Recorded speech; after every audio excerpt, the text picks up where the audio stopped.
বিভিন্ন দেশের মধ্যে যুদ্ধ, গৃহযুদ্ধ এবং প্রাকৃতিক দুর্যোগ যেমন ফিলিপাইনের বন্যার কারণে বীজ সংগ্রহশালা ক্ষতিগ্রস্ত হয় এবং পরে আগুনে আরও ধ্বংস হয়ে যায়। আফগানিস্তান এবং ইরাকের বীজ সংগ্রহশালাগুলি সম্পূর্ণরূপে হারিয়ে যায়। অন্যদিকে সিরিয়ার একটি আন্তর্জাতিক সবজি বীজ সংগ্রহশালা যুদ্ধের কারণে অনুপলব্ধ হয়ে পড়ে। এ ধরনের ঘটনার জন্য 1984 সালে নরওয়ের একটি ব্যাংক একটি পরিত্যক্ত কয়লা খনিতে কিছু দুষ্প্রাপ্য গাছের বীজ সংগ্রহ করা শুরু করে। 2001 সালে নরওয়ের একটি কৃষি বিষয়ক সংস্থা এর দায়িত্বভার গ্রহণ করে।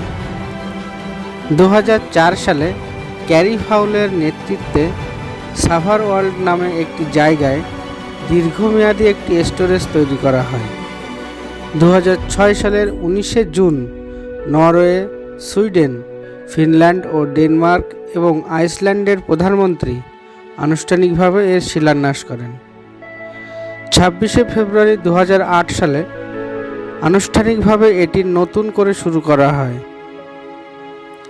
2009 সালের প্রথম জন্মদিন উপলক্ষে 90,000-এরও বেশি খাদ্যশস্য বীজের নমুনা রাখা হয়। মোট বীজের সংখ্যা হয় 4 লক্ষ। আয়ারল্যান্ডের জাতীয় জিন ব্যাংক থেকে আসে 32টি জাতের নতুন আলুর বীজ। মার্কিন কৃষি গবেষণা পরিষেবা থেকে আসে 20,000-টিরও বেশি খাদ্যশস্যের বীজ। 2010 সালে মার্কিন দেশ থেকে আসে বিভিন্ন প্রজাতির লঙ্কার বীজ। 2015 সালে মধ্যপ্রাচ্যের গবেষকরা সেখানে যুদ্ধের কারণে বিভিন্ন ধরনের বীজ সংরক্ষণ শুরু করেন।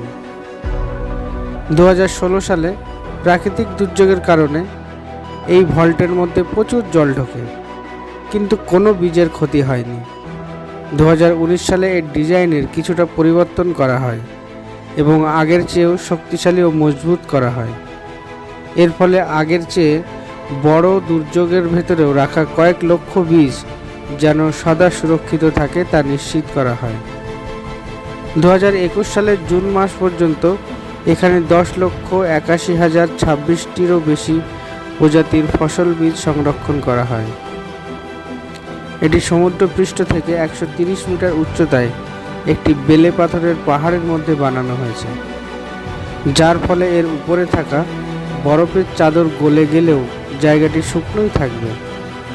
এছাড়াও মনে করা হয় এখানে তাপমাত্রা 0 থেকে 32 ডিগ্রি সেলসিয়াস হতে প্রায় 200 বছরেরও বেশি সময় লাগবে।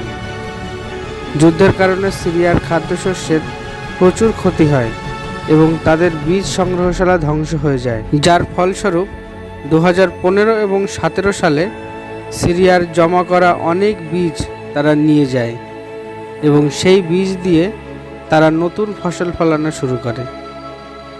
মনে করা হয় ভবিষ্যতে কোনো দেশে যুদ্ধ, প্রাকৃতিক দুর্যোগের কারণে তাদের খাদ্যশস্যের বীজ নষ্ট হয়ে গেলে এই বীজ জমা রাখার ব্যবস্থাটি এভাবেই মানব সভ্যতার কল্যাণে আসবে। এমন তথ্যপূর্ণ শিক্ষামূলক ভিডিও দেখতে চ্যানেলটি সাবস্ক্রাইব করে সঙ্গে থাকুন। ধন্যবাদ। দেখা হবে নতুন একটি পর্বে। ততক্ষণ ভালো থাকুন, সুস্থ থাকুন।